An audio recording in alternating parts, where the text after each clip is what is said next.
গরিবের উপর বোঝা না চাপিয়ে, সাধারণ মানুষের উপর বোঝা না চাপিয়ে দুর্নীতি যারা করেছে, দুর্নীতি যারা, তাদের লুটপাটের টাকাটা উদ্ধার করা হোক। প্রধান উপদেষ্টা মহোদয় আছেন, ওনার ব্যাপ্তি অনেক বিশাল, সারা পৃথিবীর মানুষ, সারা পৃথিবীর বড় নেতারা তাকে রেসপেক্ট করে।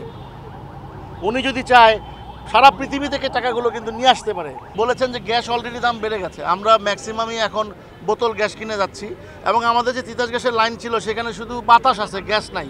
আমরা কিন্তু পুরো বিল দিচ্ছি, দীর্ঘদিন যাবত তিতাস গ্যাসে বাতাস আসে কিন্তু প্রপার গ্যাস আসে না, কিন্তু আমাদেরকে বিল দিতে হচ্ছে বাতাসের।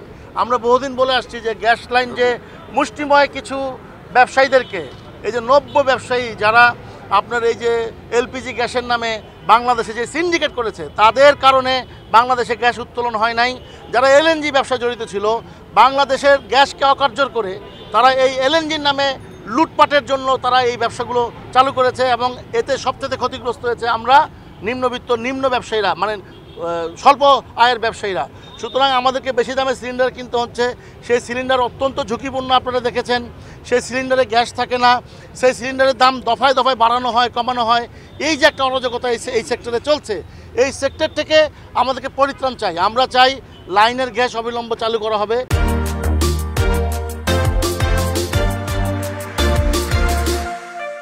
যাতে আমরা যে মানুষের প্রথম শর্ত হচ্ছে অন্ন, বস্ত্র, বাসস্থান, চিকিৎসা, শিক্ষা।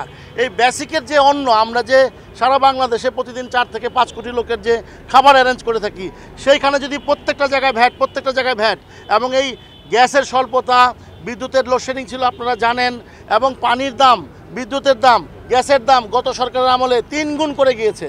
এখন আবার তারা পায়তারা শুরু করেছে গ্যাসের দাম বাড়ানোর জন্য। তাহলে এই সরকার কি মানুষ, মানে আমাদের এই সরকার কি গরিব বান্ধব বা ছোট ব্যবসায়ী বান্ধব?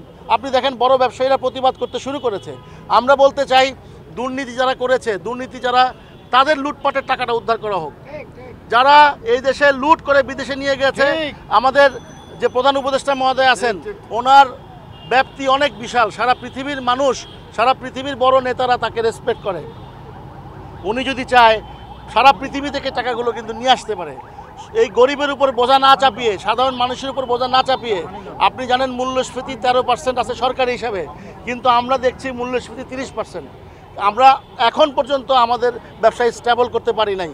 এর মধ্যে বড় মানুষের জন্য যে আইন, আমাদের জন্য একই আইনে অডিট রিপোর্ট দেওয়া, আপনার প্রকিউরমেন্টের উপর ট্যাক্স দেওয়া, প্রকিউরমেন্টের উপর ভ্যাট দেওয়া, এই যে নানান জটিলতার সৃষ্টি করা ছোট ব্যবসায়ীরা তখন আন্ডার টেবিল ম্যানেজ করে। আমরা চাই সমস্ত ছোট ব্যবসায়ীদেরকে কোনো না কোনোভাবে ব্যবসা করার সুযোগ করে দেওয়া, স্বাধীনভাবে, সুন্দরভাবে। আমরা ভ্যাট দিতে চাই, ট্যাক্সও দিতে চাই। যেইখানে যে প্রবলেমগুলো আছে সেগুলো আমাদের সাথে বসুক, আমরা দেখাই দিব যে 10 গুণ ভ্যাট কীভাবে আদায় করতে হয়।